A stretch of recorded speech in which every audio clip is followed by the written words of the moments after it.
زمانے کی گردش سے دل برداشت نہ ہو، اس لیے کہ صبر اگرچہ کڑوا ہے لیکن اس کا پھل میٹھا ہے۔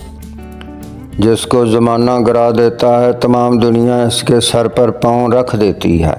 جیسے زمانہ کچلتا ہے دنیا اسی کو کچلتی ہے۔ اگر تجھ میں ڈنگ مارنے کی ہمت نہیں ہے تو بچھو کے سراغ میں انگلی نہ ڈال۔ بوجھ اٹھانے والا گدھا اور بیل انسانوں کو ستانے والے انسان سے بہتر ہے۔ جب تو دشمن پر تیر چلائے تو یہ بھی جان لے کہ تو بھی اس کے نشانے پر ہے۔ جس نے تجھ پر ہر دم کرم کیا ہو، اگر کبھی تم پر ظلم بھی کر دے تو اس کو معاف کر دے۔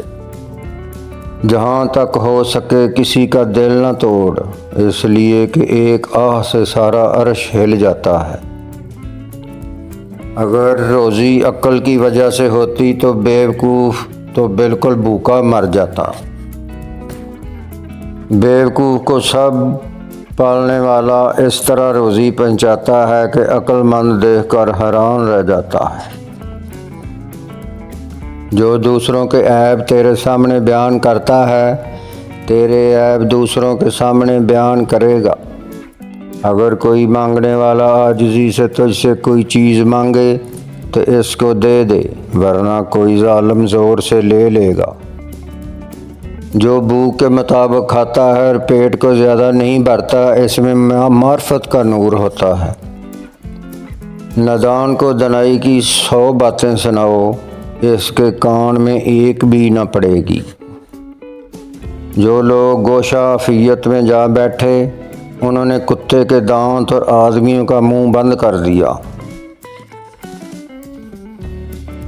شیر کتے کا بچا ہوا نہیں کھاتا، اگرچہ بھوک سے غار کے اندر مر جائے۔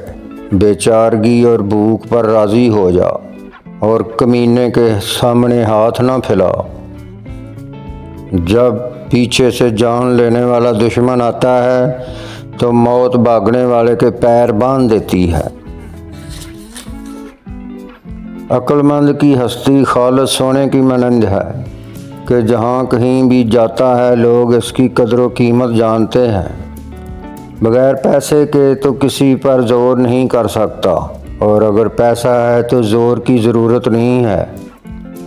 چونٹیوں میں جب اتفاق ہو تو غضبناک شیر کی کھال بھی اتار لیتی ہے۔ اگرچہ مقدر سے زیادہ رزق نہیں کھایا جا سکتا، لیکن تلاش میں سستی نہیں کرنی چاہیے۔ تدبیر اور عقل و ہوش والا اس وقت تک بات نہیں کرتا جب تک دوسرے کو خاموش نہ دیکھے۔